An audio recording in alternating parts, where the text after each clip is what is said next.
Hello, everyone, and welcome to the next episode of the AD show. I know we have been MIA for quite some time, and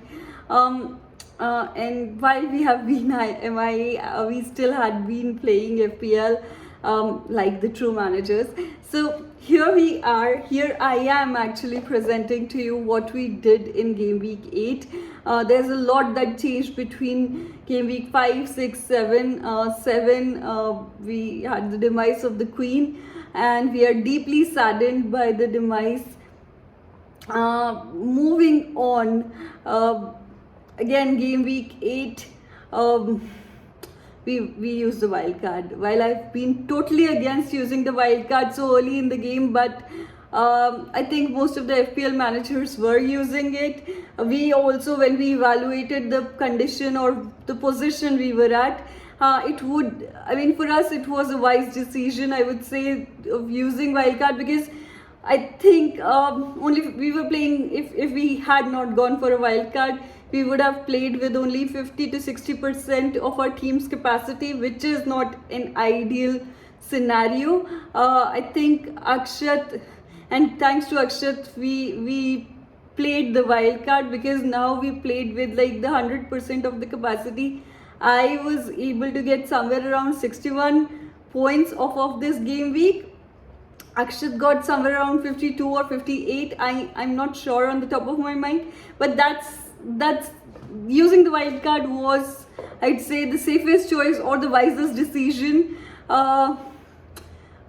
till date, because if we had not used it, it wouldn't have made sense. Also, when I look at the team now, after using wildcard, I feel I wouldn't have been as content, but again, there's method to madness. The team is backed by the data. So for me, like I've been mentioning, data is very important, and we have had this discussion multiple times, like which is better, eye test or data. Multiple times, me and Akshat, we get into this discussion, and to top it all, I think it ends that data is innocent, and if we do not have the eye test, or if we do not have that nick to know, okay, this is the right choice, or this player is gonna play, or this player is injured, or while the data is backing this player, but he's still not in the form. All those things also take precedence while making a decision. But this time around, when most of the players are not playing, or half the team is not playing, you don't have a choice but to rely on data, and then just make your team do your best and pray to God that, okay, something will happen or it'll perform. That's what we did this time, and I'm really grateful for this decision, because had I gone with half the capacity in my team, it wouldn't have been really good for me, and similarly for Akshat as well. It wouldn't have worked well for him as well. Like, our ranks would have dropped very low. I would say very low. Right now my rank has dropped, but again, it's decent. I am in the first 200k, so that still is okay with me. Probably we'll catch up someday, but yeah. And similarly for Akshat, I think he's again, I won't comment on his rank, because I don't know. I didn't check. I've been too competitive checking my numbers, and I've stopped checking Akshat's numbers. Anyways, going back, okay, the major decision that we made this game week was letting go of Salah. My team was really heavy in the front end, in the midfield, but I had to let go of Salah, because he wasn't performing as much. I had to bring in De Bruyne so that I can utilize that space, and you cannot have players like De Bruyne or Son or Kane if you have Salah. If you have a 13 million player sitting and he is not performing, then that's probably the worst thing that can happen. So I think both me and Akshat, we let go of Salah. I hope we are able to get him back. He performs, and we are able to get him back someday.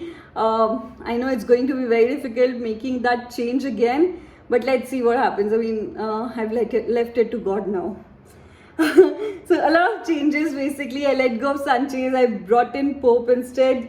I got Deer. Trippier was already in my team, so we got Williams. I already had Andreas and Martinelli. I did get in De Bruyne, Isaac and Mitrovic in the front. We got the only thing that has remained constant is Haaland.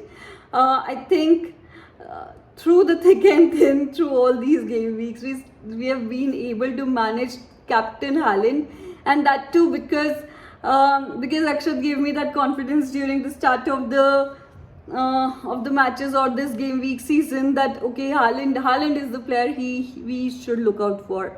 If you watch the other videos that he has done, if you go back and watch the initial videos that he was doing, he has been so big on Haaland. I can't tell you. Last year we were so big on Salah, and of the data I remember, I think Salah actually started blanking like towards the end.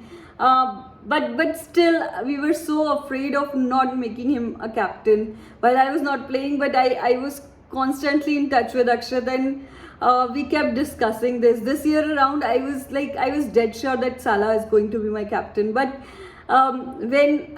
seeing his confidence, and I know him, okay, for a matter of fact, seeing his confidence, that actually shook things up for me, and I thought, okay, let's just take a chance, because anyways I'm playing for the first time, so there's nothing that I'm gonna lose, and basically I was coming from that sense, but keeping Haaland the captain actually paid us off, and I'm so glad. The kind of player he is, the explosiveness he has, I'm sure if he plays like this, he's going places. I am no one to say this, but yeah, I mean, as an FPL manager, I have the liberty to say this, so I'm glad.